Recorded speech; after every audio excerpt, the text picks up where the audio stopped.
Some losses never heal, they just teach us how to carry the weight. Vivienne Ashmore had spent 3 years running from hers, building a billion-dollar empire to silence the grief she couldn't face. But on a foggy October morning, she finally returned to her sister's grave. The cemetery was quiet, just fallen leaves and morning mist, until she saw him. A man in his 50s sat beside the grave next to her sister's, his worn clothes telling a story of hardship, his trembling hands resting on a child's name carved in fresh stone. When their eyes met, something passed between them. What could a billionaire and a homeless father possibly share? More than she ever imagined. What he told her in that cemetery would break her heart wide open and change everything. Before we jump back in, tell us where you're tuning in from, and if this story touches you, make sure you're subscribed, because tomorrow I've saved something extra special for you. The drive from Silicon Valley to Riverside had taken Vivienne Ashmore 4 hours, though she'd made the journey only twice in 3 years. Once for the funeral, once for the 1-year anniversary she'd forced herself to attend. Both times she'd stayed less than an hour, standing at a distance, unable to approach the grave where her sister lay. Today marked 3 years since Iris had died. Vivienne had woken at 4 in the morning in her Palo Alto mansion, the kind of restless waking that comes when the mind refuses to quiet. She'd stood at her bedroom window, looking out over the city lights below, and made a decision. No more running. No more pretending the grief would fade if she just worked hard enough, closed enough deals, built enough wealth to prove her life had meaning. She was 48 years old, worth $3.2 billion, according to the latest Forbes estimate, and she couldn't remember the last time she'd felt truly happy.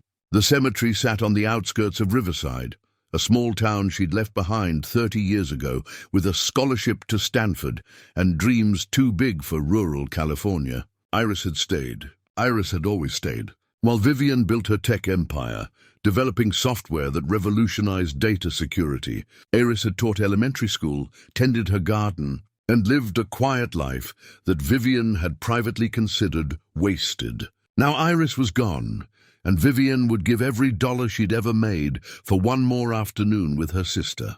The morning fog was thick as she pulled through the cemetery gates. Oak trees lined the narrow roads, their branches heavy with autumn leaves. She remembered the layout from her previous visits. Iris's grave was near the back, under a massive oak that had been there longer than either of them had been alive. Vivienne parked and sat in her car for several minutes, hands gripping the steering wheel. She wore jeans and a cashmere sweater, deliberately casual, though even her casual clothes cost more than most people's monthly rent. Her assistant, Paulette, had offered to come with her. Vivienne had refused. Some things you had to face alone.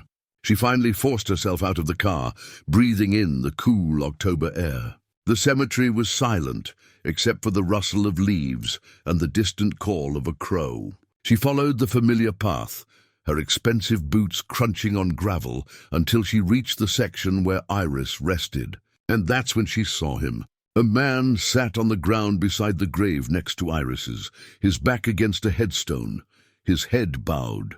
He wore a jacket that had seen better years, jeans with worn knees, and work boots that were scuffed and splitting at the seams. His hair was grey at the temples, his hands rough and calloused where they rested on his knees. But it was his posture that stopped Vivienne in her tracks. The complete stillness of someone carrying unbearable weight. The slight tremor in his shoulders that spoke of tears recently shed or barely held back. She knew that posture. She'd seen it in her mirror for months after Iris died. Vivienne approached quietly, not wanting to disturb him, planning to simply visit Iris's grave and leave. But as she drew closer, she noticed the headstone he leaned against. It was new, the granite still sharp-edged and unmarked by weather. Anna Marie Tierney, beloved daughter, March 15, 2017, September 8, 2025. You were my whole world. A child. He'd lost a child, and recently, just weeks ago if the dates were right. Vivienne's throat tightened.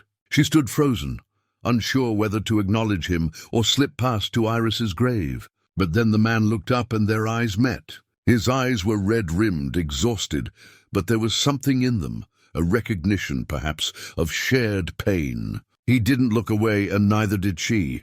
For a long moment, they simply stared at each other, two strangers connected by the universal language of grief. "I'm sorry," Vivienne finally said, her voice soft. "I didn't mean to intrude." The man shook his head slightly. "You're not intruding. This is a cemetery. We're all here for the same reason." His voice was rough, like he hadn't used it much lately, or like he'd used it too much for crying. Vivienne gestured to Iris's grave, just one plot over. "My sister," the man nodded, understanding in his expression. "I'm sorry for your loss, and I'm sorry for yours." She paused, then added, "Your daughter?" "Yes." The word came out barely above a whisper. "Anna, she was 8 years old." Vivienne felt the weight of that settle in her chest. She thought losing Iris at 45 was too young. "But 8? I should let you have your privacy," she said, but her feet didn't move. "You can stay if you want," the man said. "I don't mind the company. Silent company, anyway." Vivienne found herself nodding. She walked to Iris's grave and knelt down, placing her hand on the cool grass. The headstone was simple, the way Iris would have wanted it. Iris Catherine Ashmore, teacher, sister, friend 1977, 2022. She made the world gentler. It had been Vivienne's choice, that epitaph. Iris had always been the gentle one, the soft place to land in a hard world. While Vivienne fought and clawed her way to the top, Iris had stayed kind. It was perhaps the greatest achievement of all, though Vivienne hadn't understood that until it was too late. "Did you know Iris?" she asked quietly, not sure why she wanted to know, only that she did. The man was silent for so long, she thought he might not answer. Then, "No, but your sister knew mine." Vivienne turned to look at him, confused. "What?" He met her gaze, and something shifted in his expression, a decision made. "They used to sit right here, together. Anna told me about her. The kind teacher who came to visit, who brought books and sat under the oak tree reading with her. I never knew her name until—" He gestured toward Iris's headstone. "Until I saw you here. You look like her. You have the same eyes." The world seemed to tilt slightly. "Iris came here? To see your daughter? Anna was sick for 2 years, he said, his voice steady but strained. "Leukemia. The treatments were brutal. The hospital was hard, but she loved it here, said it was peaceful. She'd asked me to bring her here between treatments, and we'd sit under this tree. One day, maybe a year ago, a woman was here visiting the grave next to ours. They started talking. After that, the woman, Iris, came back. Once a week, sometimes twice. She'd bring books, read to Anna, talk with her about everything and nothing." Vivienne felt tears prickling her eyes. "I didn't know. She never told me. Anna said Iris told her it was their special place. That sometimes people need a place that's just theirs, where the rest of the world can't find them." That sounded exactly like something Iris would say. And it broke Vivienne's heart that her sister had needed such a place, had found it here among the dead, rather than with the living, rather than with her own sister. "I'm Graham," the man said. "Graham Tierney. Vivienne Ashmore." They sat in silence for a while, the fog slowly lifting as morning brightened. Vivienne found herself wanting to know more, to understand this connection between her sister and this man's daughter, to recover some piece of Iris she hadn't known existed. "Can you tell me about Anna?" she asked. Graham's face softened for the first time, a hint of warmth breaking through the grief. She loved stories. Could read before she was 4. Drew pictures constantly, always people, always happy scenes. She wanted to be an artist when she grew up. He paused, correcting himself. She wanted to be an artist. The past tense hung heavy between them. Iris loved stories too, Vivienne offered. She taught second grade for 20 years. Always said children saw the world more clearly than adults because they hadn't learned to be cynical yet. Anna said something similar once. Said Iris told her that sadness and joy could live in the same heart, and that was okay. "That's how you knew you were really alive." Graham's voice cracked slightly. "She said that during her last week." Vivienne closed her eyes, tears slipping down her cheeks. "That sounds like Iris." They sat together as the morning grew brighter. Two people who'd never met, but who shared something profound, not just grief, but connection to two souls who had found each other in this quiet place. Vivienne looked at Graham's worn clothes, his tired face, the way he kept glancing at Anna's grave as if making sure she was still there. "Where are you staying?" she asked gently. Graham hesitated, then shrugged. "Around. I've got a spot by the river. It's dry, mostly. You're homeless." It wasn't a question. Graham didn't deny it.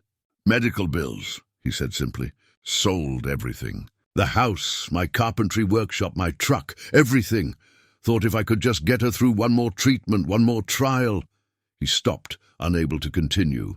Vivienne understood. You'd sell your soul for someone you loved. Graham had just sold his life instead. "I have a guest house," she said. "It's empty." "You could stay there." Graham shook his head immediately. "I appreciate it, but no, I don't take charity. It's not charity. I could use someone to help with the property. The garden's overgrown, things need fixing. I'm never there anyway." It was a lie, but a kind one. I said no. His voice was firm, but not unkind. "I appreciate what you're trying to do, but I'm fine where I am. I need to be near her right now." Vivienne wanted to argue, to insist, to fix this problem the way she fixed everything else in her life. But something in Graham's face stopped her. He didn't need fixing. He needed respect. He needed to grieve in his own way, on his own terms. "I understand," she said instead. They sat in silence a while longer, until Vivienne finally stood, her knees stiff from kneeling. She looked down at Iris's grave, then at Graham, still sitting beside Anna's. "I'll be back tomorrow," she said. "If that's okay." Graham looked up at her, surprise flickering across his face. Then something else, maybe gratitude or relief at not being completely alone. "It's okay," he said. Vivienne walked back to her car, but before she got in, she looked back. Graham had returned to his position, head bowed, hands on his knees, a man keeping vigil beside his daughter's grave. And Vivienne realized with sudden clarity that she was looking at the truest form of love she'd ever witnessed. She drove back to Palo Alto in silence, her mind full of Iris and Anna, of secret friendships and kindnesses she'd never known about. That night, in her empty mansion, she opened her laptop and began searching through old emails, looking for any mention of a child, a cemetery, anything that might tell her more about this hidden part of her sister's life. She found nothing. Iris had kept this sacred private, but Vivienne had found Graham, and somehow she knew Iris would want her to come back, would want her to be there, in that quiet place under the oak tree, where grief was honest and connection was real. So she would return. Tomorrow and the day after that, for as long as it took to understand what her sister had known, that sometimes the most important thing you can do is simply sit beside someone in their pain and let them know they're not alone. Vivienne returned to the cemetery the next morning with 2 cups of coffee and a bag of pastries from a bakery in town. She told herself she was just being considerate, that anyone would do the same. But the truth was, she'd barely slept, her mind circling around Graham and Anna, around Iris, and the secret friendship Vivienne had known nothing about. Graham was there as she'd somehow known he would be. He sat on the same patch of ground, though this time he was awake, staring at Anna's headstone with an expression of such profound loss that Vivienne almost turned around and left. Some grief was too private to witness, but he looked up as she approached, and his face registered something, not quite a smile, but an acknowledgement that her presence wasn't unwelcome. "I brought coffee," she said, holding up the cups. "I didn't know how you'd take it, so I brought cream and sugar separately." Graham stood slowly, his movements careful, like a man much older than his years. "Black is fine." "Thank you." They sat together on the bench nearby, a weathered wooden thing that had probably been there for decades. Vivienne handed him the coffee and opened the pastry bag, offering it to him. He hesitated, then took a croissant, eating it slowly, methodically, like someone who hadn't had a proper meal in a while. "You didn't have to come back," Graham said after a long silence. "I know." Vivienne sipped her coffee, watching the morning light filter through the oak branches. "But I wanted to. I keep thinking about what you said yesterday. About Iris and Anna sitting here together." Graham nodded, finishing his croissant. "Anna talked about her all the time. Said Iris understood things other adults didn't. Said she never treated her like she was sick, just like she was Anna. That sounds exactly like Iris, Vivienne said softly. And she always saw people, not their circumstances. Your sister was a good woman. Yes, she was. Vivienne paused, gathering courage. Can I ask what happened? To Iris and Anna, I mean. How they really met. Graham leaned back against the bench, his eyes distant with memory. It was about 1.5 years ago. We'd just finished a particularly rough round of chemotherapy. Anna was weak, nauseous, losing her hair for the 2nd time. She asked if we could come here instead of going straight home. Said the hospital made her feel like she was dying, but the cemetery made her feel alive. He smiled slightly at the paradox. I didn't understand it at first. What 8-year-old wants to spend time in a cemetery? But she loved it here. The quiet, the trees, the birds. She'd bring her sketchbook and draw. We'd read together under that oak tree. He gestured to the massive tree that sheltered both graves. One day, a woman was sitting right there at the grave next to ours. She was crying. Anna noticed. Anna always noticed when people were hurting. She walked over and asked if the lady was okay. Vivienne could picture it perfectly. Anna, small and brave despite her illness, approaching a stranger's grief with the fearless compassion of a child. Iris told her she'd lost someone she loved, Graham continued. Anna said she understood, that she was scared of losing people too. They talked for maybe 20 minutes. Anna showed her some drawings. Iris told her about teaching, about books she loved. When we left, Anna made me promise to come back the next week. And Iris was here, Vivienne said. She was here. And the week after that, and the week after that. It became their routine. Tuesday afternoons, rain or shine. Iris would bring books, classics, fairy tales, poetry. She'd read to Anna for hours. Sometimes I'd sit with them. Sometimes I'd walk around, give them their space. They had this connection I couldn't quite explain. Graham's voice grew thick with emotion. During Anna's worst days, when the treatments were failing and we knew... He stopped, swallowed hard. When we knew she wasn't going to make it, Iris still came. Every Tuesday. She'd sit right here with Anna, hold her hand and read to her. The last book they read together was The Secret Garden. Vivienne's breath caught. Iris loved that book. Read it to her students every year. Anna loved it too. Said it was about things coming back to life, about hope. Graham pulled something from his jacket pocket, a small piece of paper, carefully folded. She drew this. The week before she died. She wanted me to give it to Iris, but... He unfolded the paper, and Vivienne leaned closer to see. It was a crayon drawing, simple but beautiful. Two figures sat under a large tree, surrounded by flowers. One was clearly meant to be Anna, the other an adult woman. Above them, the sun shone bright yellow, and birds flew in a blue sky. At the bottom, in a child's careful handwriting, me and Miss Iris in the secret garden. She says, even when we're sad, beautiful things can grow. Tears blurred Vivienne's vision. She pressed her hand to her mouth, overcome by the sweetness of it, the innocence, the profound wisdom in that simple sentence. I never got to give it to her, Graham said quietly. Anna died on September 8th. I didn't know where Iris lived, didn't have a phone number. I was going to ask her the next Tuesday, but he gestured to Iris's grave. She was already gone. She died 3 years ago, Vivienne said. September 2nd. Graham's eyes widened. The week before Anna... Yes. They sat in stunned silence, the weight of that timing settling over them. Anna had drawn that picture not knowing Iris was already gone, had spent her final days wanting to thank someone who could no longer receive it. I'm so sorry, Vivienne whispered. If I'd known, if Iris had told me... It's not your fault, Graham said firmly. Iris probably had her reasons for keeping it private. Some things are too precious to share with the whole world. Vivienne understood that, but it still hurt. Hurt that Iris had been struggling, had found comfort in this cemetery, in reading to a dying child, and hadn't felt she could tell her own sister. Why didn't she tell me? Vivienne asked, not really expecting an answer. We talked every week. She never mentioned Anna, never mentioned coming here. Graham was quiet for a moment. Then maybe she needed something that was just hers. You were off building empires, Anna told me about you once. said Iris was proud of her sister, the brilliant businesswoman. Maybe Iris needed a place where she wasn't anyone's little sister, wasn't in anyone's shadow, where she was just herself, doing something that mattered in a quiet way. The words stung because they were true. Vivienne had always been the successful one, the ambitious one, the one everyone talked about. Iris had been Vivienne's sister more often than she'd been just Iris. I didn't mean to make her feel...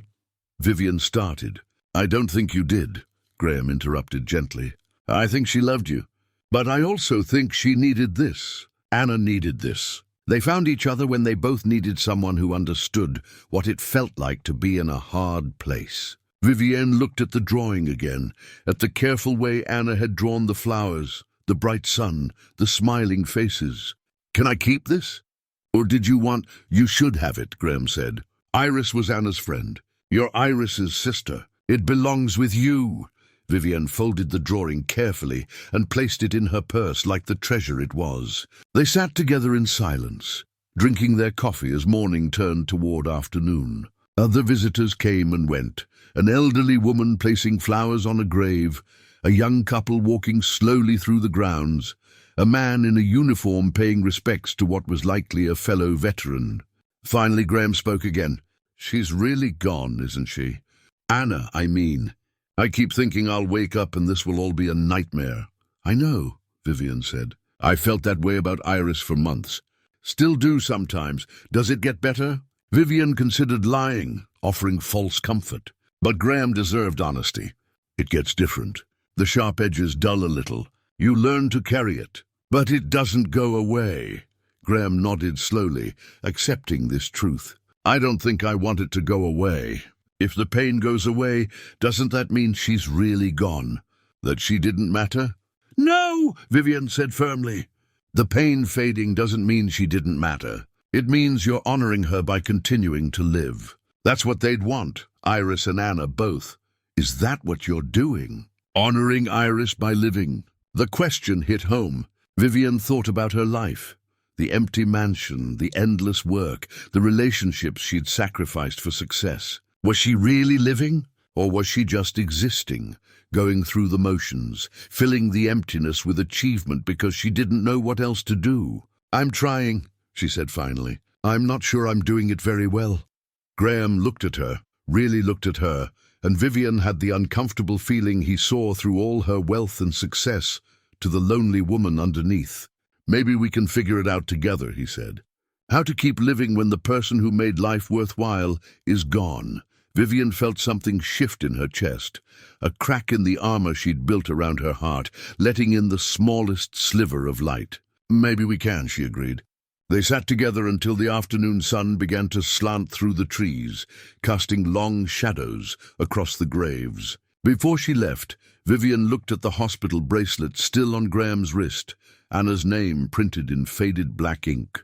You're still wearing her bracelet, she observed. Graham touched it reflexively. I can't take it off yet. It's the last thing she wore. The last thing that touched her skin. Vivienne understood. She still had Iris's sweater in her closet, unwashed, still carrying the faint scent of her sister's perfume. Some things you weren't ready to let go of. Maybe you never would be. I'll be back tomorrow, she said. I'll be here, Graham replied. As Vivienne walked to her car, she realized something had changed. Yesterday, she'd come to visit her sister's grave. Today, she'd come to see Graham. Tomorrow, she'd be coming for both reasons. And somehow, that felt like the beginning of something she couldn't quite name yet. Something that felt almost like hope. Vivienne came back the next day, and the day after that, and the day after that. It became a rhythm. She'd make the drive from Palo Alto before dawn, arrive at the cemetery by 8, find Graham either sitting by Anna's grave or sleeping on the bench nearby.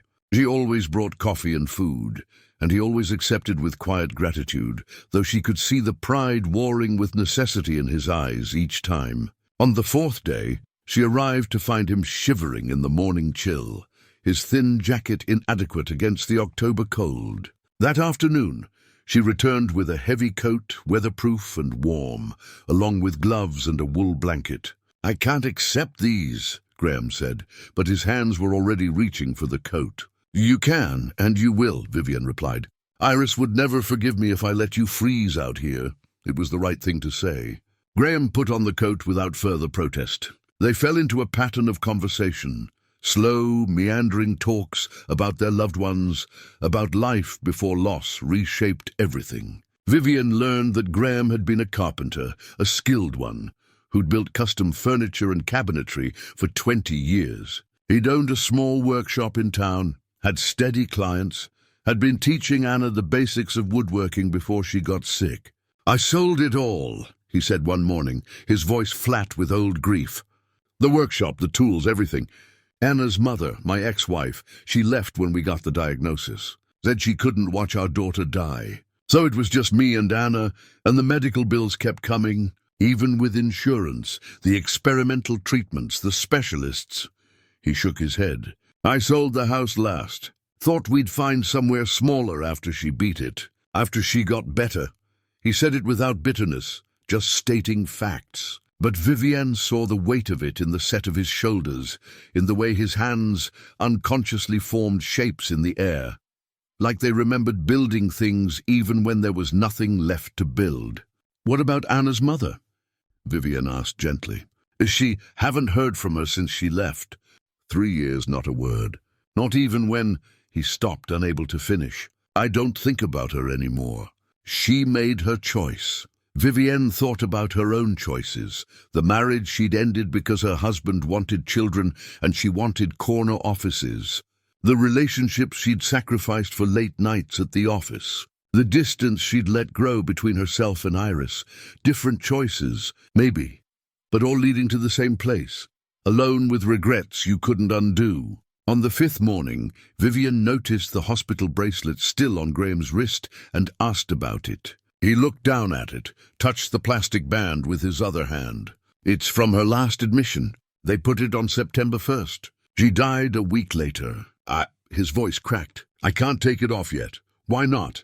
Because if I take it off, it's like I'm letting her go. Like I'm saying she's really gone and not coming back. He looked up at Vivienne, his eyes raw with pain. I know that sounds crazy. I know she's gone. I buried her. But this bracelet, it's the last thing that connected us. The last physical thing that proved she was real, that she was mine. Vivienne reached out and gently touched the bracelet. Anna's name was printed in block letters, Anna Tierney, Dob 03 to 15, 2017. It doesn't sound crazy, she said softly. I still have all of Iris's voicemails saved on my phone. 53 of them. I listen to them sometimes, just to hear her voice. Just to pretend she's still here, calling to tell me about her day. Graham's eyes filled with tears. Does it help? Sometimes. Sometimes it makes it worse. Vivienne withdrew her hand. But I can't delete them, not yet. Maybe not ever. They sat in silence, two people clinging to fragments of the dead, knowing it was futile, but unable to let go. Tell me about Anna, Vivienne said. Not about her being sick. Tell me who she was before. Graham's face softened, the grief making room for something warmer. She was funny. Had this giggle that made everyone around her laugh too. She loved animals, wanted to rescue every stray cat and injured bird she found. Drew constantly, always people with huge smiles. She believed everyone was basically good, that if you were just kind enough, people would be kind back.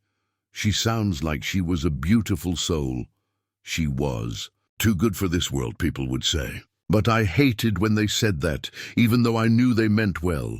Graham's jaw tightened. She wasn't too good for this world.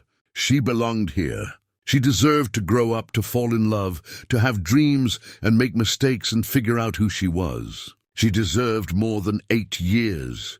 The anger underneath his words was the first real emotion, besides grief, Vivienne had seen from him. It was almost a relief. Anger meant he was still fighting, still engaged with life, even if that life felt impossibly cruel. You're right, Vivienne said. She did deserve more. Iris told her something once, Graham continued, his voice quieter now. Anna repeated it to me near the end. She said Iris told her that being angry at God or the universe or whatever you believe in, that was okay. That it meant you cared, that you hadn't given up. She said anger was just love with nowhere to go. Vivienne felt tears sting her eyes. That was so perfectly Iris. taking a child's rage and fear and making it acceptable, making it human. I'm angry too, Vivienne admitted. At Iris for not telling me she was struggling, at myself for not seeing it, at the universe for taking her when I still needed her. Does the anger help? Not really, but it feels better than the alternative. What's the alternative? Numbness, pretending it doesn't matter, going back to my life like nothing changed. Vivienne looked at her hands, at the expensive watch on her wrist that cost more than most people's cars. I tried that for 3 years. Threw myself into work, closed billion-dollar deals, got my face on magazine covers. Everyone said I was handling it so well, being so strong. But you weren't. No, I was just running, building walls so high that grief couldn't reach me. Except it did anyway. It always does. Graham nodded slowly. After Anna died, people kept telling me to be strong, to stay positive, to believe she was in a better place. But I didn't want her in a better place. I wanted her here with me, even if here was hard, even if here hurt. I know, Vivienne said. I wanted Iris here too. Still do. They sat together as the sun climbed higher, warming the October air. Other visitors came and went, but Vivienne barely noticed them. Her whole world had narrowed to this bench, this man, these 2 graves that had somehow brought them together. I should let you work, Graham said eventually. You must have important things to do. Companies to run. Vivienne thought about her calendar, the meetings Paulette had rescheduled, the calls she'd ignored, the emails piling up unread. A week ago, those things had felt crucial, life and death. Now they felt distant and small. Nothing more important than this, she said. Graham looked at her skeptically. Sitting in a cemetery with a homeless man. Sitting with someone who understands, she corrected. That's rarer than you think.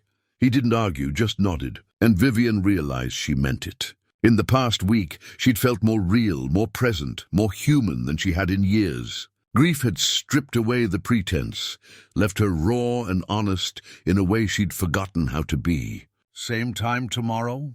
She asked, standing to leave. I'll be here. Vivienne walked to her car, but before she drove away, she looked back. Graham had returned to Anna's grave, kneeling beside it, his hand resting on the grass. And she thought about what he'd said, that the bracelet proved Anna was real, that she'd existed. That night, in her empty mansion, Vivienne pulled out Anna's drawing and placed it on her desk where she could see it. 2 figures under a tree, surrounded by flowers and hope. Proof that Iris had been loved by someone other than Vivienne. Proof that even in her darkest time, Iris had found purpose in sitting with a dying child and making her feel less alone. Maybe that was what Vivienne was doing now, sitting with Graham, making him feel less alone. Not because she could fix anything or bring Anna back, but because showing up mattered. Because witnessing someone's grief honored it, made it real. She fell asleep that night thinking about hospital bracelets and saved voicemails, about the things we hold on to when everything else is gone. That night, Vivienne couldn't sleep. She lay in her king-sized bed, staring at the ceiling, thinking about Graham shivering on a cemetery bench while she had 6 empty bedrooms in a house too large for one person. The disparity felt obscene. But more than that, she kept thinking about Iris, about the secret life her sister had lived in those final months, the friendship with Anna that Vivienne had known nothing about. She got up at 2 in the morning and went to the spare room where she'd stored Iris's belongings after the funeral. Boxes she'd packed but never opened, too painful to face. Now she pulled them out, one by one, searching for any mention of Anna, any clue about this hidden part of her sister's life. In the 3rd box, beneath folded sweaters and photo albums, she found a leather-bound journal. Iris's handwriting on the first page. Private Thoughts, 2021-2022. Vivienne's hands trembled as she opened it. She'd never read Iris's private journals before. It felt like a violation. But Iris was gone, and Vivienne needed to understand. The early entries were mundane, notes about students, grocery lists, observations about the changing seasons. But then, dated April 2021, I went to the cemetery today. I don't know why. I just felt pulled there like something was waiting for me. Sat under the big oak and cried for an hour. Nobody saw. Nobody knew. It felt good to let it out somewhere besides my empty house. Vivienne's throat tightened. She'd had no idea Iris was struggling, that she was going to cemeteries to cry alone. She kept reading. More entries about the cemetery, about the peace Iris found there, about feeling like a failure because she'd never married, never had children, never lived up to the potential everyone said she had. Vivienne called today. Told me about her latest deal, $200 million. I said I was proud of her. I'm proud of her. But I also felt so small. What have I done with my life? Taught the same lessons for 20 years. No husband, no children, no empire. Just me and my empty classroom and my empty house. Tears blurred Vivienne's vision. She'd never known Iris felt this way. Had never imagined her gentle, content sister was comparing herself and feeling inadequate. Then an entry from June 2021. Met the most remarkable child today. Anna, 8 years old, bald from chemotherapy, sitting under the oak tree drawing pictures of flowers. She asked if I was sad. I said yes. She said she was sad too, that being sick was scary, but the cemetery made her feel peaceful. We sat together for an hour. I read her some of The Secret Garden. She said it was her new favorite book. Her father seems kind but exhausted. I hope I see them again.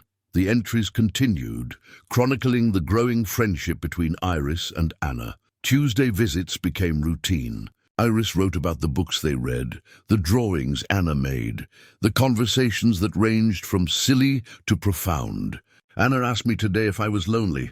I lied and said no, but she looked at me with those wise eyes and said it's okay to be lonely. My dad's lonely too, but we have each other, so it's a little less lonely. This child is teaching me more than I ever taught anyone. Vivienne pressed the journal to her chest, overwhelmed by the realization that Iris had been lonelier than she'd ever let on, that she'd found companionship and purpose with a dying child in a cemetery, while her own sister had been too busy building empires to notice. She kept reading entry after entry, watching Iris come alive on the pages. The friendship with Anna had given her something to look forward to, a reason to get up on Tuesdays, a sense that she mattered to someone.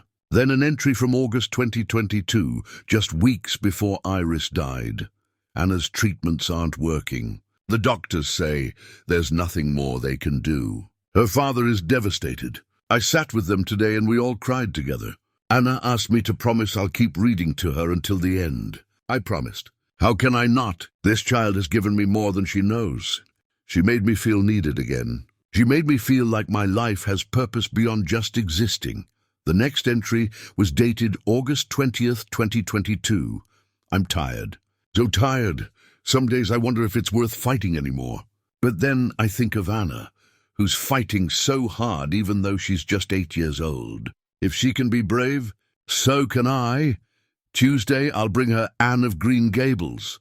She'll love Anne, another girl who feels like she doesn't quite fit in the world. There were only 3 more entries after that. The last one was dated August 28th, 2022, 5 days before Iris died. Saw Anna today. She's so weak now, can barely hold the book herself. But she smiled when I arrived. Said, "Miss Iris, you came, like there was any chance I wouldn't." We read under the oak tree. She fell asleep in my arms. I held her and thought about how precious life is, how fleeting. I hope when I die, someone holds me like this, someone who makes me feel like I mattered. The journal ended there. 5 days later, Iris had died suddenly of a brain aneurysm. No warning, no chance to say goodbye, just gone. And Anna had lost her friend without knowing why Iris stopped coming. Had spent her final days wondering maybe where Miss Iris had gone. Vivienne wept into the early morning hours, grief and guilt mixing into something unbearable. She'd failed Iris, had been so focused on her own success that she'd missed all the signs of her sister's loneliness, her depression, her need for connection. But she'd found Graham, and maybe, somehow, she could honor Iris by being there for him the way she hadn't been there for her sister. She fell asleep with the journal open beside her, and when she woke at dawn, she knew what she had to do. She drove to the cemetery earlier than usual, arriving just as the sun broke the horizon. Graham was asleep on the bench, the coat she'd given him pulled tight around his shoulders. She sat quietly nearby, waiting for him to wake. When he finally stirred, his eyes found her immediately. "You're here early. I found something," Vivienne said. "Something I need to show you." She handed him the journal, open to the first entry about Anna. Graham read slowly, his expression shifting from confusion to wonder to grief, so profound Vivienne had to look away. He read every entry about Anna, sometimes pausing to wipe his eyes, sometimes reading passages twice, as if memorizing them. When he finished, he closed the journal carefully and held it against his chest. "She loved her," he said, his voice breaking. "Iris really loved Anna." "Yes," Vivienne whispered. "And Anna loved her too. Anna talked about Miss Iris all the time. How kind she was, how she never treated Anna like she was sick, how she made everything seem less scary." Graham looked at Vivienne, with tears streaming down his face. "When Iris stopped coming, Anna asked about her every Tuesday. I didn't know what to tell her. I thought maybe Iris just got busy or—" He stopped, understanding dawning. "She died right before Anna. August 28th, Vivienne confirmed. Brain aneurysm, instant. She didn't suffer." Graham was quiet for a long time, processing this. "Then Anna never knew. She spent her last days thinking Miss Iris had abandoned her." "No," Vivienne said firmly. "Anna knew Iris loved her. That was clear in everything they shared. Sometimes love is stronger than presence. Iris would have been there if she could." Graham nodded, but the pain remained. Two people who'd found comfort in each other, both gone within weeks, neither knowing the other wouldn't be there anymore. "There's something else," Vivienne said quietly. She pulled out a manila envelope. "I contacted my lawyer yesterday. Did some digging. Iris left a trust fund. It was supposed to help with Anna's medical expenses." Graham's head snapped up. "What? It was modest, $50,000. Iris set it up 6 months before she died. The fund was supposed to be distributed to you for Anna's care, but after Iris died, the executor couldn't find you. The money sat in probate." Vivienne handed him the envelope. "It was eventually used to pay some of your outstanding medical bills. I have the records here." Graham opened the envelope with shaking hands, staring at the documents inside. Payment receipts, legal papers, proof that Iris had tried to help even beyond her death. "She did this?" he whispered. "For Anna? For Anna, for you, because she cared."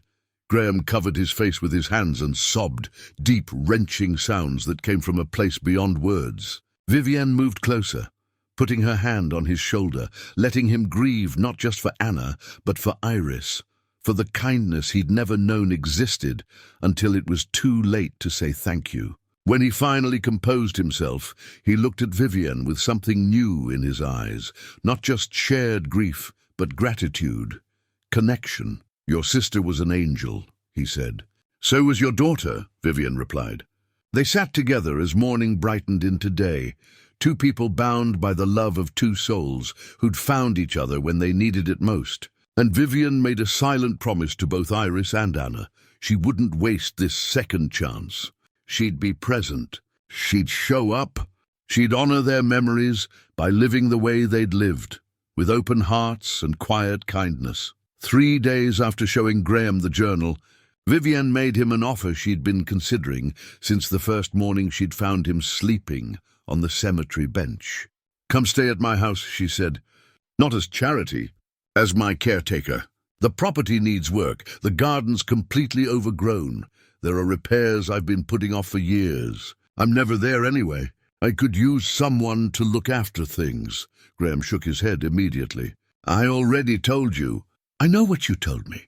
But hear me out." Vivienne kept her voice calm, reasonable. "You're sleeping on a bench in October. It's getting colder every night. In a few weeks, it'll be freezing. You'll get sick, maybe die out here, and then what? Anna wouldn't want that. Iris wouldn't want that. Don't—" Graham's voice was sharp. "Don't use them to manipulate me. I'm not manipulating you. I'm telling you the truth." Vivienne met his eyes steadily. "You deserve better than this. You deserve a warm bed and regular meals, and a chance to figure out what comes next. Let me help you. Please."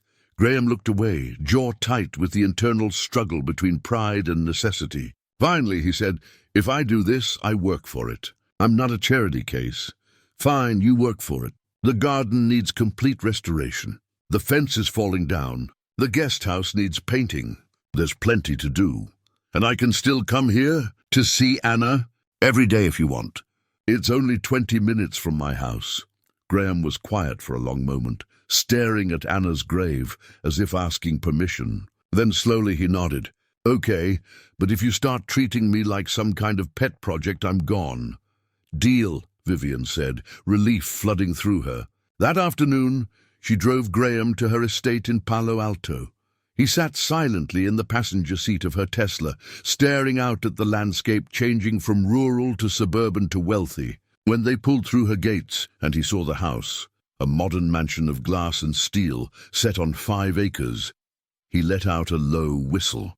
This is where you live? Yes, too much house for one person, I know. Too much house for 10 people, Graham muttered. She showed him the guest house, a small cottage at the back of the property with its own kitchen, bathroom and bedroom. It was simple, but comfortable, far nicer than anywhere Graham had lived in the past year. This is mine? He asked, disbelief in his voice. It's yours, Vivienne confirmed. There are clothes in the closet that should fit my ex-husband's things.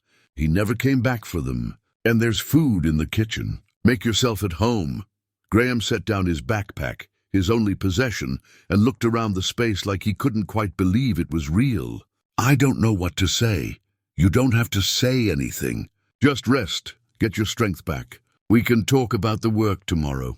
But Graham shook his head. Show me the garden now. I want to see what needs doing. Vivienne led him outside to what had once been a carefully landscaped yard, but was now a tangle of overgrown shrubs, dying grass, and flower beds choked with weeds. Her ex-husband had hired gardeners weekly. After the divorce, Vivienne had let them go, too busy with work to care what the property looked like. Graham walked slowly through the space, his carpenter's eye assessing the work needed.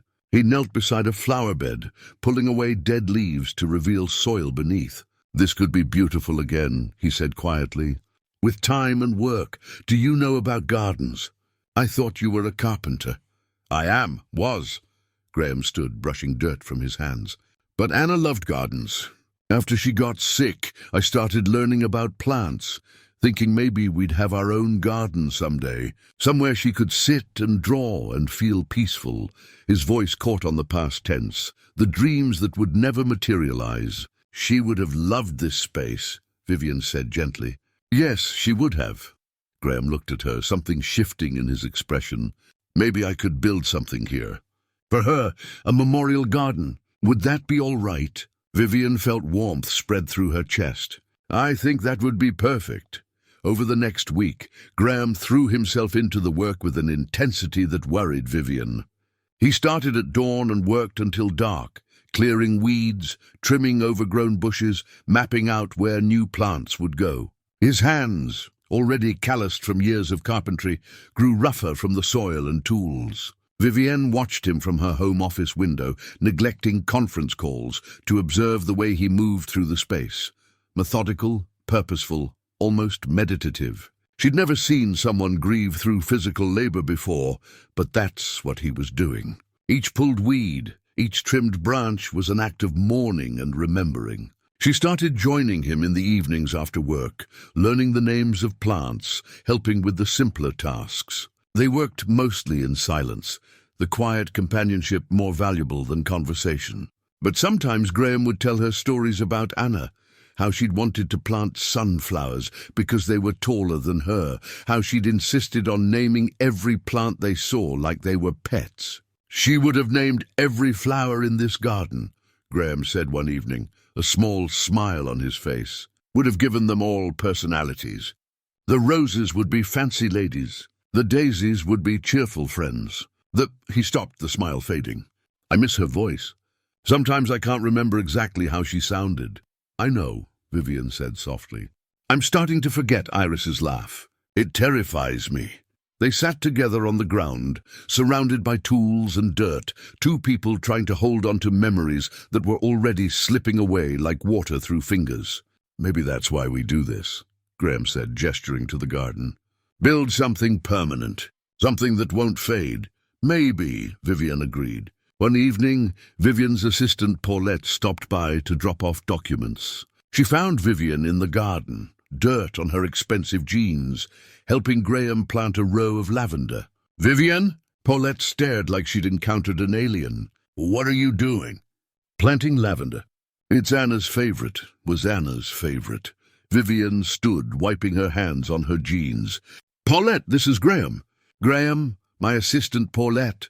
Paulette's eyes widened as recognition dawned. The homeless man from the cemetery, now living on Vivienne's property. "Nice to meet you," she said carefully. "You too," Graham replied, polite but reserved. After he excused himself to get more soil, Paulette turned to Vivienne. "What's going on? You've been missing meetings, ignoring emails, and now you're gardening with a homeless man?"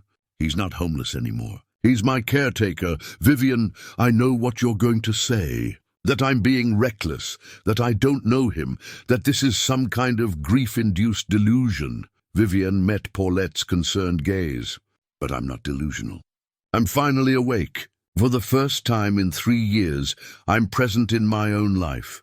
Paulette was quiet for a moment. "Then you seem different, calmer, more like the woman I first started working for, before Iris died and I became a machine." Vivienne finished the sentence. "I know.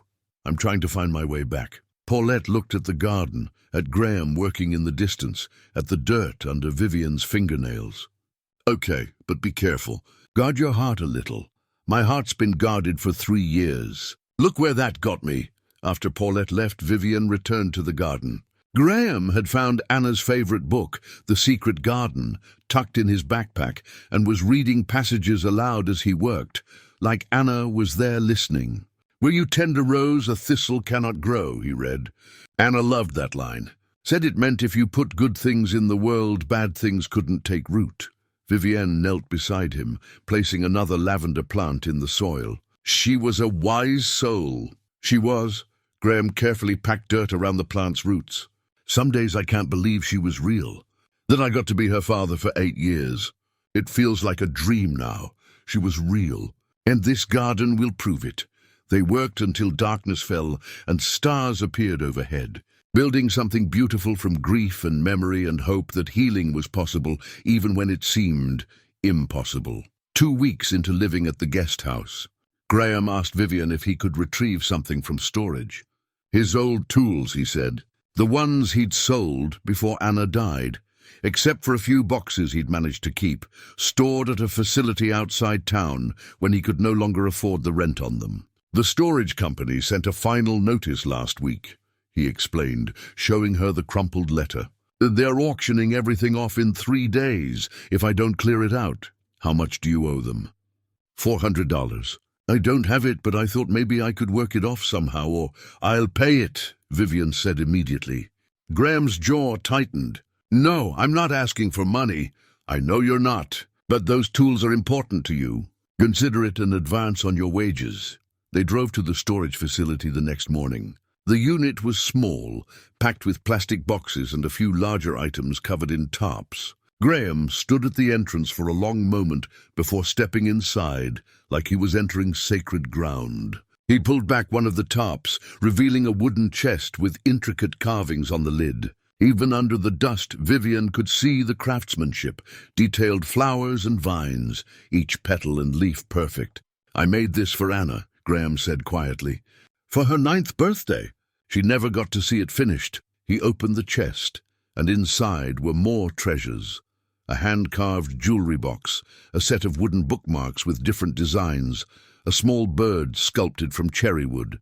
Each piece was exquisite, the work of someone who understood both the material and the art. "Graham, these are beautiful," Vivienne breathed. "Anna loved watching me work. Said the wood talked to me, told me what it wanted to be." He picked up one of the bookmarks, running his thumb over the smooth surface. "This was the last thing I made before she got too sick. I carved her name into it. Thought we'd use it in all the books we'd read together." Vivienne saw the name etched delicately into the wood. Anna. Below it, a small bird in flight. "She wanted to be a bird," Graham said. "Said birds were free, could go anywhere. Could fly away from hospitals and needles and pain." His voice cracked. "The last thing she said to me before she died was, 'Dad, am I going to fly now?'" Vivienne felt tears slip down her cheeks. "What did you tell her?"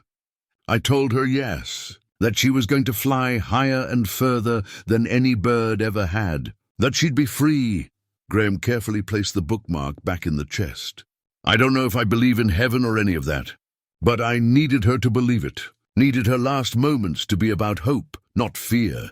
They loaded the boxes into Vivienne's car in silence, Graham handling each one with reverence. When they returned to the estate, he carried everything to the guest house and unpacked slowly, examining each tool and creation like greeting old friends. That evening, Vivienne found him sitting on the guest house steps, holding the unfinished chest, staring at it with an expression of profound longing. "I should finish it," he said when he noticed her, "but I don't know if I can. Every time I think about picking up the tools, my hands they don't want to work. Like finishing it means accepting she's really gone." Vivienne sat beside him. "Maybe you're not ready yet." "That's okay. When will I be ready?" "It's been 2 months. Shouldn't I be, I don't know, better by now?" "There's no timeline for grief, Graham. No deadline where suddenly you're supposed to be over it and moving on." He was quiet for a moment. "Then, can I show you something?" He led her into the guest house, to a box he hadn't unpacked yet. Inside were dozens of drawings, Anna's artwork, preserved carefully between sheets of tissue paper. He spread them across the small kitchen table, and Vivienne saw the progression of a child's creativity, from simple stick figures to more complex scenes. One drawing in particular caught her eye. It showed a garden, lush and colourful, with a man and a little girl standing among the flowers. The man was clearly Graham. The girl was Anna, smiling, reaching up to touch a butterfly. "She drew this 2 weeks before she died," Graham said. "Told me this was what heaven would look like if she got to design it. A garden where she could be with me forever." Vivienne picked up the drawing carefully, studying the detail Anna had put into each flower, each blade of grass. She was talented. She was everything. Graham gathered the drawings back into the box, his movements gentle. "Sometimes I wake up and forget she's gone. Just for a second, I think about going to wake her up for school or making her breakfast. Then I remember, and it's like losing her all over again. I do the same thing with Iris, reach for my phone to call her before I remember there's no one to call." Graham looked at her, really looked at her, and Vivienne saw understanding pass between them, the recognition that they were both trapped in this space between past and future, unable to fully inhabit either one. "The garden's helping," he said finally. "Gives me something to do with my hands, something to build, instead of just existing. Good, then keep building." Over the following days, Graham worked on the memorial garden with renewed focus. He sketched designs, planned layouts, researched which plants would thrive together. Vivienne watched him come alive in small ways, a spark of interest in his eyes when he found a rare plant variety, a moment of pride when a particularly difficult section came together. One afternoon, she came home from the office to find him building a wooden arbor at the garden's entrance. The wood was raw cedar, the joints perfectly fitted without nails or screws, traditional joinery that required real skill. "You're building again," she said, surprised. Graham looked up from his work, a slight flush on his face. Seemed right. The garden needed an entrance, something to mark the threshold between the ordinary world and this space. "It's beautiful. It's not finished yet." He ran his hand over the smooth wood. "But it feels good, using my hands this way again. Creating something that will last." Vivienne helped him raise the arbor into place, holding it steady while he secured it. When they stepped back to admire their work, she felt a swell of pride, not just in the structure itself, but in what it represented. Graham was healing. Slowly, painfully, but healing nonetheless. That night, after dinner, they'd started eating together most evenings. Graham pulled out Anna's copy of The Secret Garden. The book was worn, pages dog-eared, margins filled with Anna's notes in crayon and pencil. "Would you read with me?" he asked. "Anna and Iris did this. Seems right that we should too." They sat on the couch in the main house, the book between them, taking turns reading chapters aloud. Anna's notes were heartbreaking and hopeful in equal measure. Mary is lonely like me. I want a secret garden too. Maybe when I'm better, Dad will make me a garden. When they reached a passage about things growing back after winter, Graham stopped reading, his voice too thick to continue. Vivienne took over, finishing the chapter while he sat with his head bowed, tears falling silently. After she closed the book, they sat in silence. Finally, Graham said, "Thank you for everything. For not giving up on me when I was just some homeless man in a cemetery. You were never just some homeless man. You were someone who loved his daughter enough to give up everything trying to save her. That's not nothing, Graham. That's everything." He looked at her with eyes that had seen too much pain, but were learning slowly to see hope again too. "Iris would be proud of you. The way you've helped me. The way you show up. I'm just trying to honor her memory. And Anna's. You're doing more than that. You're saving my life." Vivienne felt her throat tighten. "You're saving mine too. You just don't know it yet." They sat together until late into the night, two broken people learning how to be whole again, one small moment at a time. Vivienne arrived at the cemetery on a Tuesday morning, their usual day to visit together, and found Graham standing motionless in front of a notice posted at the entrance gate. His face was pale, his hands clenched into fists at his sides. "Graham, what's wrong?" He didn't answer, just pointed at the notice. Vivienne stepped closer to read it, her stomach sinking with each word.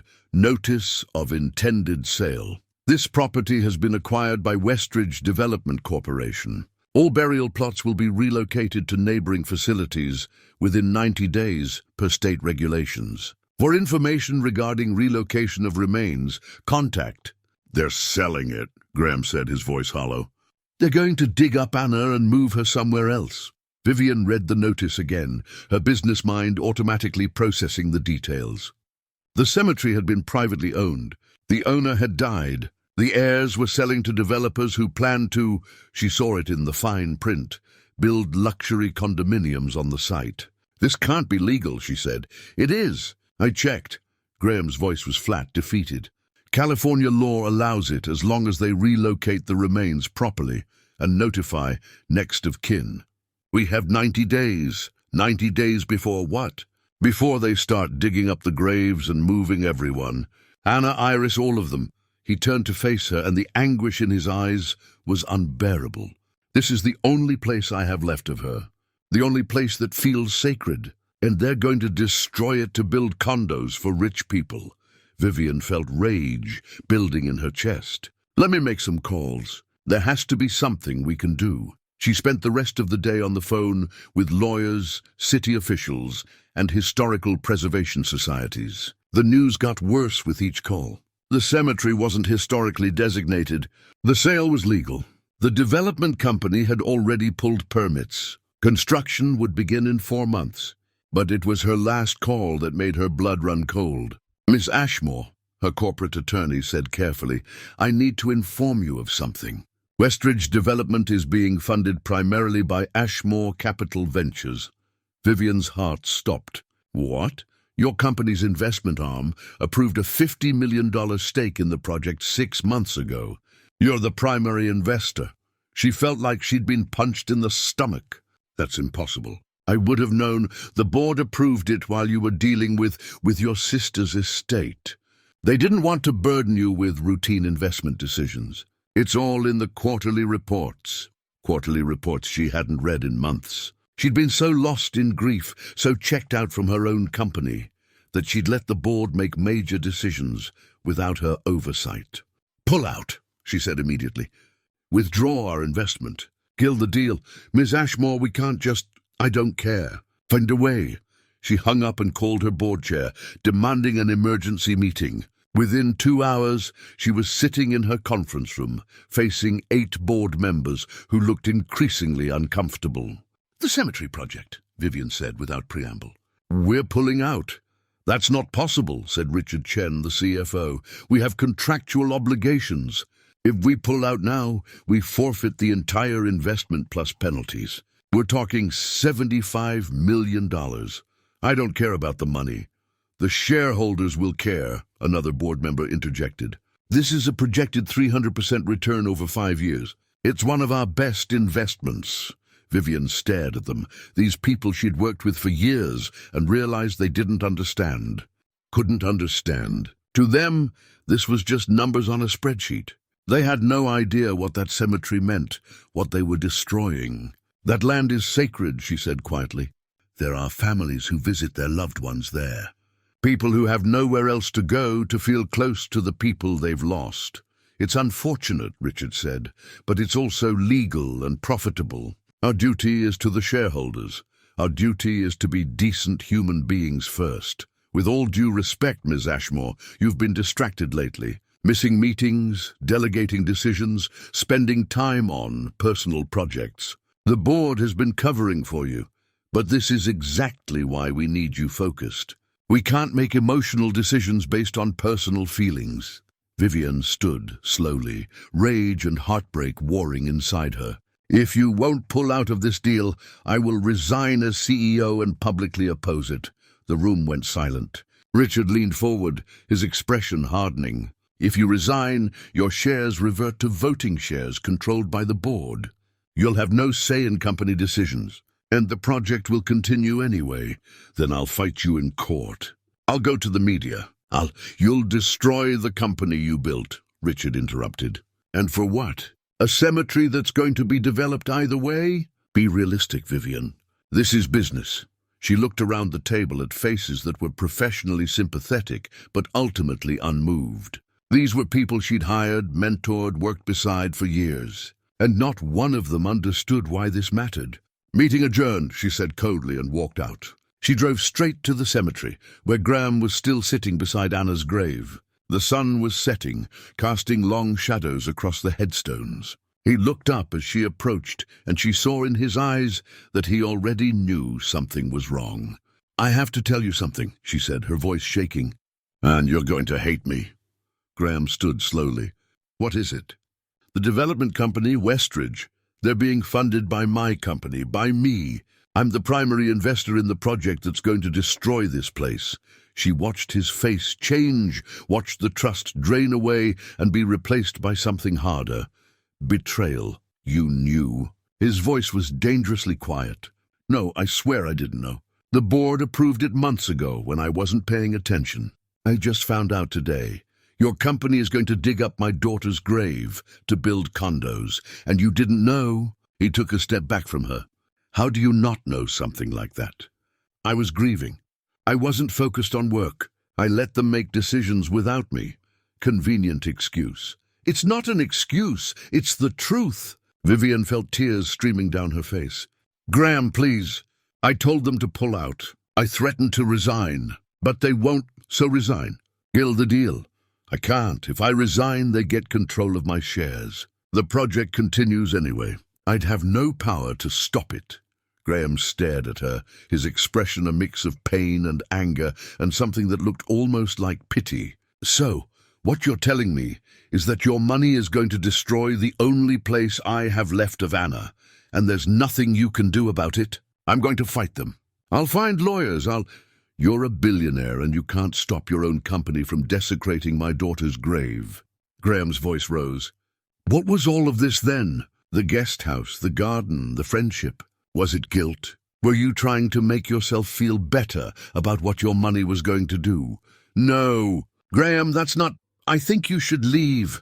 The words hit her like a physical blow. "Please, let me explain. There's nothing to explain. You're one of them, the rich people who think money gives them the right to destroy anything that gets in their way. I was stupid to think you were different." He turned away from her, facing Anna's grave. "Just go, Vivienne. I don't want your help anymore." "Graham, go!" She stood there for a moment longer, wanting to argue, to make him understand. But the set of his shoulders told her there was nothing she could say right now that would matter. He'd built walls around himself again, and she was on the outside. Vivienne walked back to her car on shaking legs. She sat in the driver's seat, staring at the cemetery through her tears, watching Graham kneel beside Anna's grave like he was apologizing to her. She'd found him here 2 months ago, broken and homeless. She'd thought she was helping him heal, Instead, she'd become part of the system that was destroying the last thing he had left. Her phone buzzed with messages from her assistant, her board members, her lawyers. They all wanted to know what she was going to do, how she was going to handle this PR nightmare. But Vivienne wasn't thinking about PR. She was thinking about Anna's small headstone and Iris's simple grave and the oak tree that sheltered them both. She was thinking about Graham's face when he realized she was part of the problem, not the solution. She was thinking about what Iris had written in her journal. Success is only meaningful if it serves something greater than yourself. Vivienne had built an empire. She had billions of dollars and more power than most people would ever dream of. But she couldn't save a single cemetery, couldn't protect the sacred ground where two people she cared about were buried, couldn't keep her promise to Graham that she'd be different from all the other wealthy people who'd failed him. She started the car and drove home to her empty mansion, to the memorial garden Graham had built with his own hands, and she knew with absolute certainty what she had to do, even if it cost her everything. Vivienne didn't sleep that night. She sat at her desk, staring at financial reports, legal documents, and corporate bylaws until her eyes burned. There had to be a way to stop this.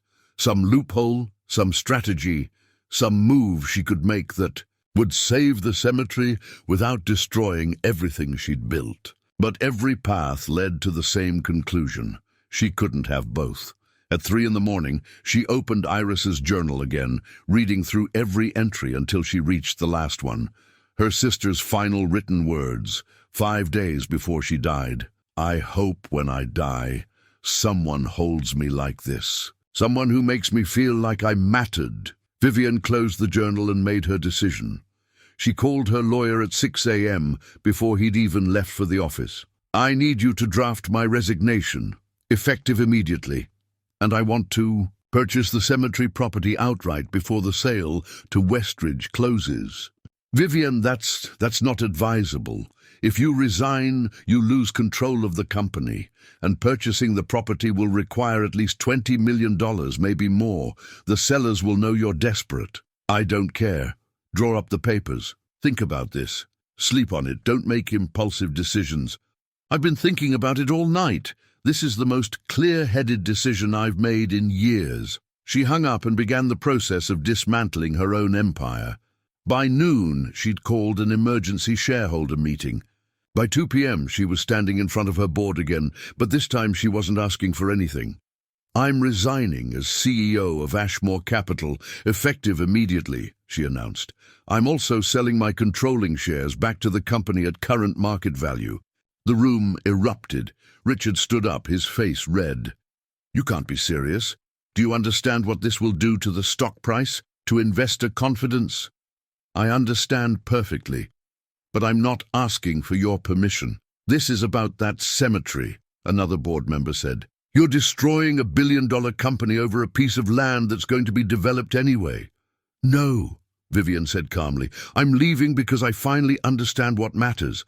And it's not this." She walked out of the meeting, out of the building she'd built, and didn't look back. The next 48 hours were a blur of legal negotiations.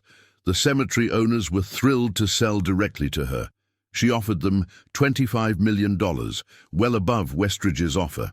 Westridge Development threatened to sue, but Vivienne's lawyers found an exit clause in the contract that let them walk away if the property was no longer available.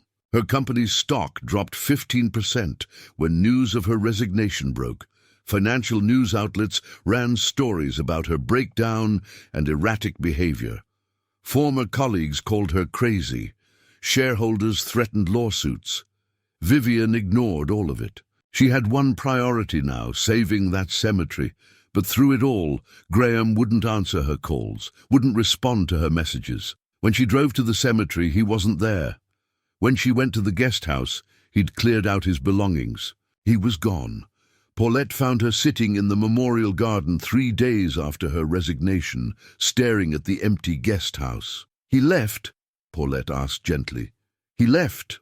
I don't blame him. The media is destroying you. They're saying you Had a mental breakdown, that you walked away from billions because you couldn't handle the pressure. Let them say what they want. Paulette sat beside her on the bench Graham had built. Was it worth it, giving up everything? Vivienne thought about Anna's drawing, about Iris's journal, about the way Graham's face had looked when he realized he could trust her. And then the way it looked when he thought she'd betrayed him. Yes, she said, even if he never forgives me, it was worth it. You're in love with him. It wasn't a question. Vivienne started to deny it, then stopped. Was she in love with Graham? Or was she in love with the person she became around him? More honest, more present, more human? I don't know, she said finally. Maybe, but that's not why I did this. Then why? Because Iris died feeling like her life didn't matter, like she never lived up to her potential because she didn't build empires or make millions. But she mattered more than I ever did. She sat with a dying child and made her feel less alone. That's worth more than every dollar I ever made. Paulette was quiet for a moment. Then, so what now? Now I find him, and I tell him the cemetery is safe, that Anna and Iris can rest in peace. And if he still won't forgive you, then at least I did the right thing. Finally, Vivienne spent the next week searching for Graham. She checked homeless shelters, asked at the cemetery, drove through neighborhoods looking for him. Nothing. It was like he'd vanished. Then, one morning, she received a call from a hospital in Riverside. Ms. Ashmore, we have a patient here, Graham Tierney. He listed you as his emergency contact. Vivienne's heart stopped. Is he okay? What happened? He collapsed at the cemetery. We're running tests now, but you should come. She made the drive in record time, her mind racing through worst-case scenarios. When she reached his room, a doctor was waiting outside. Ms. Ashmore, I'm Dr. Patterson. Mr. Tierney asked me to speak with you. What's wrong with him? The doctor's expression was grave. He has the same condition his daughter had, leukemia. It's advanced. He's known for several months but refused treatment. Vivienne felt the floor tilt beneath her. How advanced? Without treatment, he has maybe 6 months. With aggressive treatment, we could extend that significantly, possibly put him into remission. But the treatments are expensive and difficult. I don't care about the cost. Whatever he needs. That's not the issue. He's refusing treatment, says he's made his peace with it. Can I see him? The doctor nodded and opened the door. Graham lay in the hospital bed, looking smaller somehow, more fragile. When he saw Vivienne, something flickered in his eyes. Surprise, maybe, or resignation. You came, he said quietly. Of course I came. She moved to his bedside, fighting back tears. Graham, the doctor told me. I know what he told you. It's the same thing that took Anna. Then you have to fight it. You have to try. Why? His voice was calm, almost peaceful. Anna's gone. Iris is gone. What do I have to fight for? You have your life. You have people who care about you. You mean you? Graham looked at her steadily. The woman whose company tried to dig up my daughter's grave? I resigned. I bought the cemetery. It's protected now. No one can develop it. Anna and Iris are safe. Graham's eyes widened. You what? I walked away from everything, the company, the money, all of it. The cemetery is mine now, and I'm turning it into a protected memorial park. No condos, no development, just peace. He stared at her, processing this. You gave up your company for a cemetery? For what matters? For Iris and Anna, for you. Vivienne took his hand, feeling how cold it was. I know you're angry with me. I know you think I betrayed you, but please don't give up. Please fight this. I'm tired, Vivienne. I've been fighting for 3 years, fighting to save Anna, fighting to survive after she died, fighting to find a reason to keep going. I don't have any fight left. Then let me fight for you. Let me do for you what you did for Anna. Give everything I have to keep you alive. Graham's eyes filled with tears. Why? Why do you care so much? Because you remind me what it means to love something more than success. Because you showed me that showing up is more important than winning. Because she stopped, realizing the truth as she said it. Because losing you would break me in a way I don't think I could survive. They sat in silence, her hand holding his, both of them damaged and scared and clinging to each other because there was no one else who understood. Finally, Graham spoke. "If I do this, if I try the treatments, I need you to promise me something. Anything. If it doesn't work, if I end up like Anna at the end, you let me go. You don't keep fighting when there's nothing left to fight for. You let me join her with dignity." Vivienne wanted to refuse, to insist she'd never stop fighting, but she understood what he was asking. The same thing he'd given Anna, the freedom to go peacefully when the time came. "I promise," she whispered. "Okay then." Graham squeezed her hand weakly. "I'll try." The treatments began immediately. Chemotherapy, radiation, an aggressive protocol that the doctors said gave Graham a fighting chance if his body could withstand it. Vivienne moved into the hospital room with him, sleeping in the chair beside his bed, refusing to leave even when the nurses gently suggested she go home and rest. "I promised I'd fight for you," she told Graham when he protested. "That means being here." The first week was brutal. Graham's body rebelled against the poison they were pumping into it to kill the cancer. He couldn't keep food down, couldn't sleep, couldn't do anything but suffer through wave after wave of nausea and pain. Vivienne held the basin when he was sick, wiped his face with cool cloths, read to him from the secret garden when he was too weak to talk. "This is what it was like for Anna," he whispered one night, his voice hoarse. "Now I understand. God, she was so brave. You're brave too. I'm terrified. That's what makes it brave." Between treatments, when Graham was strong enough, Vivienne told him about the cemetery, how she'd not only purchased it, but was working with the city to have it designated as a historical landmark, ensuring it could never be developed. How she was funding its restoration and maintenance in perpetuity through a trust she'd established. "There's something else," she said one afternoon, pulling out her tablet to show him architectural plans. "I want to build something there. A reflection garden, open to anyone who needs a quiet place to grieve, with benches and walking paths and a memorial wall where people can leave messages for their loved ones." Graham studied the plans, his eyes brightening despite his exhaustion. "This is beautiful, but it must cost. I don't care what it costs. I have more money than I'll ever need, even after leaving the company. This is what it should be used for, creating spaces where people can heal. What about the memorial garden at your house? The one I started? I want you to finish it. When you're well enough, it'll be the prototype for the cemetery garden." "If I'm well enough," Graham corrected quietly. "When?" Vivienne insisted. But doubt crept in as the days turned to weeks. Graham grew weaker, thinner, his hair falling out in clumps just like Anna's had. The doctors remained cautiously optimistic. The cancer was responding to treatment, but the toll on Graham's body was severe. One night, after a particularly difficult treatment, Graham reached for Vivienne's hand. "I need to tell you something. In case—" "Don't," Vivienne interrupted. "Don't talk like that. Listen to me, please." He waited until she met his eyes. "When Anna was dying, I told myself I'd never let anyone close again. That I couldn't survive losing someone else I loved. But then I met you, and you wouldn't let me disappear. You kept showing up, kept caring, even when I tried to push you away. Graham, I'm not finished." His grip on her hand tightened. "I was angry when I found out about your company and the cemetery. Angry because I'd started to trust you, started to feel like maybe I could let someone in again. And then it felt like you'd betrayed that. I'm so sorry, I know.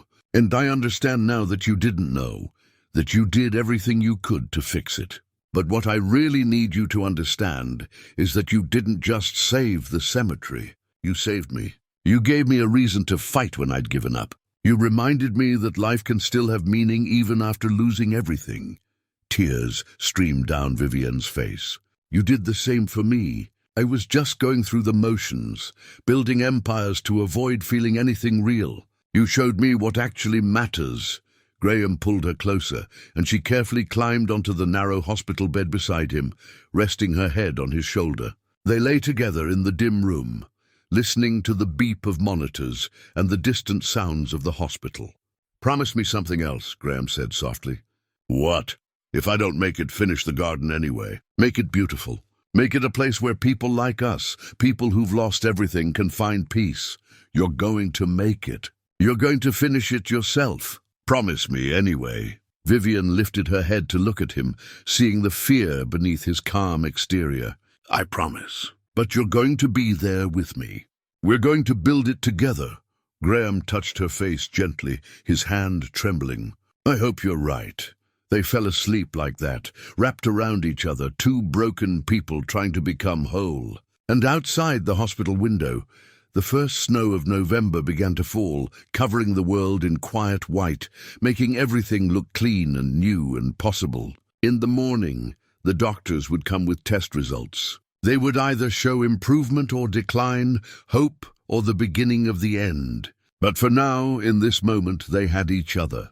They had survived another day. And sometimes Vivienne was learning that was enough. Sometimes that was everything. The test results came back promising. The cancer was responding to treatment, not gone, but retreating.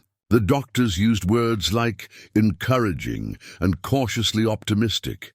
Graham would need months more of treatment, but there was hope now. Real, tangible hope.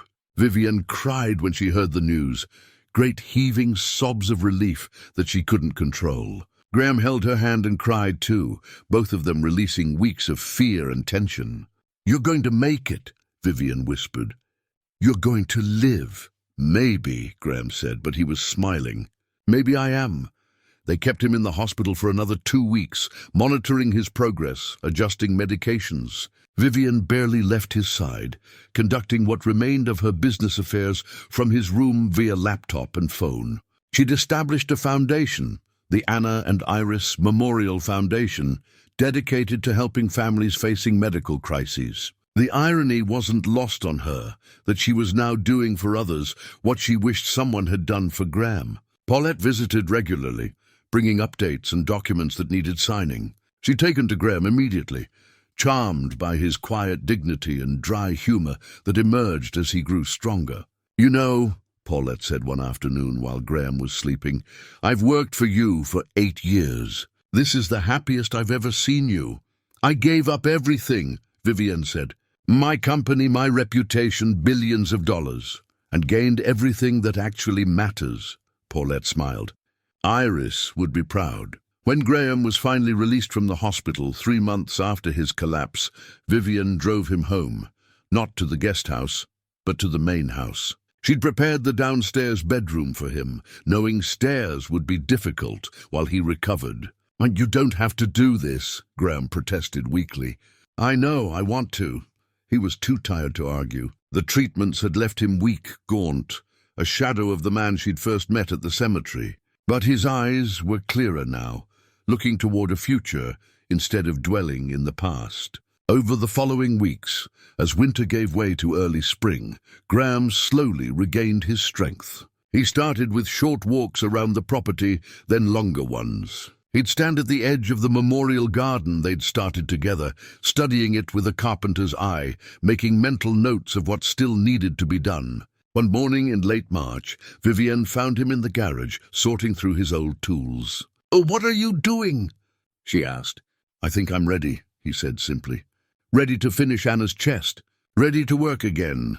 He set up a small workshop in the garage, and Vivienne watched as his hands, steady now, no longer trembling, began to shape wood again. The motions came back to him naturally, muscle memory from decades of practice.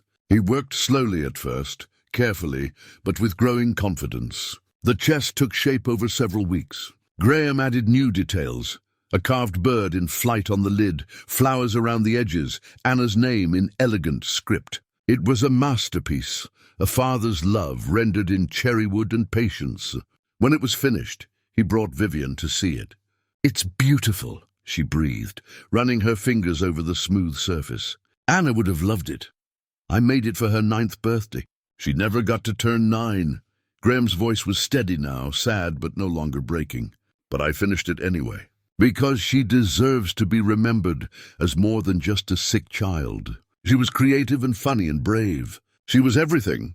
"She was," Vivienne agreed. "And this proves it." They took the chest to the cemetery together, to Anna's grave. Graham placed it carefully on the ground beside the headstone. I know you can't use it now, baby girl, he said softly, but I wanted you to know I finished it.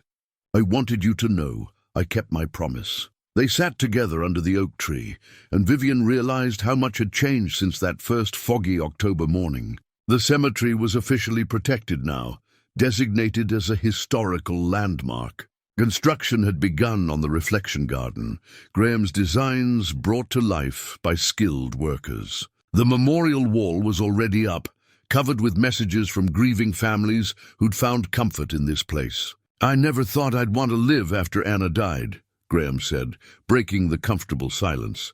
Couldn't imagine a future without her in it. And now? Now I see that honoring her doesn't mean joining her. It means living the life she didn't get to live.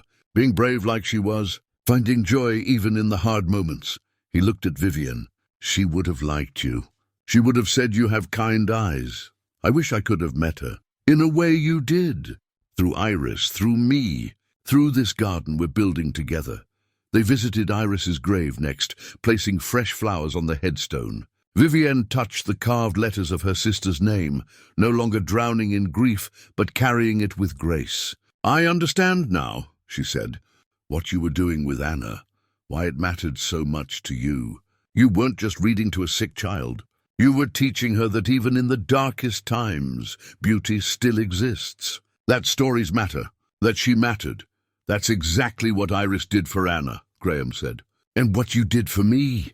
They walked back to the memorial garden together, to the bench where Graham had first told Vivienne about Anna and Iris's friendship. The garden was in full bloom now.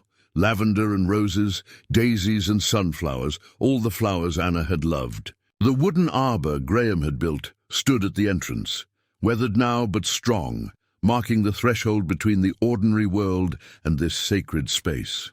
Look, Graham said, pointing. A butterfly had landed on one of the roses, its wings orange and black in the spring sunlight. They watched it together, remembering a little girl's drawing of a garden where butterflies flew and people smiled and everything was beautiful. She's here, Vivienne whispered. She's always been here, Graham replied. We just needed to build something beautiful enough to honor her. 6 months later, on a warm October morning, the cemetery held its official dedication ceremony as the Anna and Iris Memorial Park. Families gathered. Some who'd been visiting loved ones there for decades. Others who'd only recently discovered this peaceful place. News crews captured the moment, but the coverage was respectful now, no longer focused on Vivienne's breakdown, but on her transformation and generosity. Graham stood beside Vivienne at the front of the small crowd. Healthy now, his hair grown back silver at the temples. The doctors had declared him in remission 2 weeks earlier. No guarantees, they'd cautioned, but every test showed the cancer retreating. He'd gained back the weight he'd lost, and his hands were steady and strong again. Together, they unveiled a bronze plaque mounted on a stone pedestal at the garden's entrance. The Anna and Iris Memorial Garden, in loving memory of Anna Marie Tierney and Iris Catherine Ashmore. Two souls who understood that even in our darkest moments, beauty can still grow, kindness still matters, and love transcends the boundaries between life and death. Where you tend a rose, a thistle cannot grow. Vivienne spoke first, her voice clear and calm. My sister Iris taught elementary school for 20 years. She touched hundreds of lives, but she never believed she'd made a real difference. She measured herself against impossible standards and always came up short in her own eyes. She paused, looking at Graham. But then she met a little girl named Anna, and together they created something sacred. They proved that the quietest acts of kindness are often the most powerful. Graham stepped forward when she finished, and Vivienne saw his hands tremble slightly as he gripped the microphone. But his voice was steady. Anna was 8 years old when she died. She loved books and drawing and butterflies. She believed people were basically good, even when the world gave her every reason not to. Her best friend in her final months was a woman she met right here under that oak tree. Miss Iris, she called her. Miss Iris, who read to her and listened to her and made her feel like her life mattered, even though it was going to be too short. He had to stop, overcome for a moment. Vivienne moved closer, her hand on his back, offering silent support. This garden exists because two strangers met in this cemetery and realized we weren't as alone as we thought. Because Vivienne, his voice cracked slightly on her name. Because Vivienne showed me that grief doesn't have to be the end of the story. That we can honor the people we've lost by living with the same courage and kindness they showed us. When the ceremony ended and the crowd dispersed, Vivienne and Graham walked through the garden together. The reflection paths wound between flowering beds, past benches carved with Graham's own hands, to the memorial wall where hundreds of messages had been left. Vivienne stopped to read a few.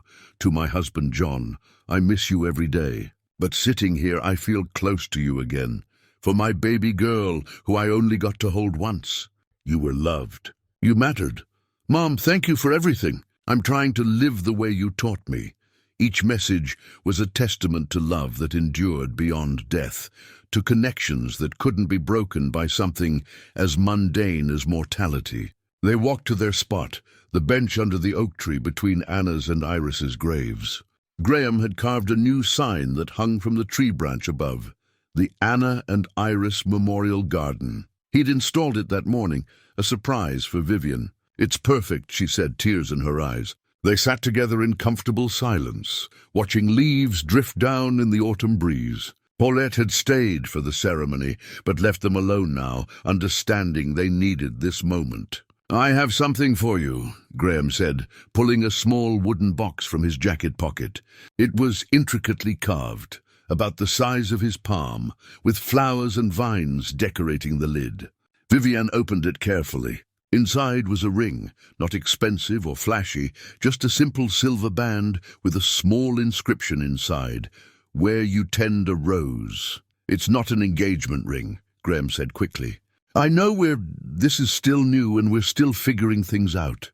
But I wanted you to have something, a promise that I'm here, that I'm fighting to stay here, that whatever future we have, I want to build it with you. Vivienne slipped the ring onto her finger, feeling its comfortable weight. I love it. She stopped, afraid to finish the sentence. You can say it, Graham said softly. I already know. I feel the same way. I love you, Vivienne whispered. Is that crazy? We've only known each other less than a year. If it's crazy, then we're both crazy. Graham pulled her close and she rested her head on his shoulder. Anna used to say that the best things happen fast, like magic. That love doesn't need time to be real. She was a wise soul. She was. They sat together as afternoon turned to evening, as the sun set behind the oak tree and cast long shadows across the graves. Other visitors came and went, an elderly woman placing flowers, a young father with a toddler visiting what must have been the child's mother, a teenage girl sitting alone and crying beside a fresh grave. We did something good here, Vivienne said. We did, Graham agreed. Iris and Anna would be proud. As darkness fell, they walked back to the car, hand in hand. The cemetery gates would close soon, locking in the peace until morning. But they'd return tomorrow, and the day after, and the day after that. Not because they were trapped in grief anymore, but because this place had become something more than a repository for the dead. It had become a testament to love, to healing, to the truth that sometimes the most broken people can help each other become whole again. And in the garden they'd built together, roses bloomed where thistles could not grow.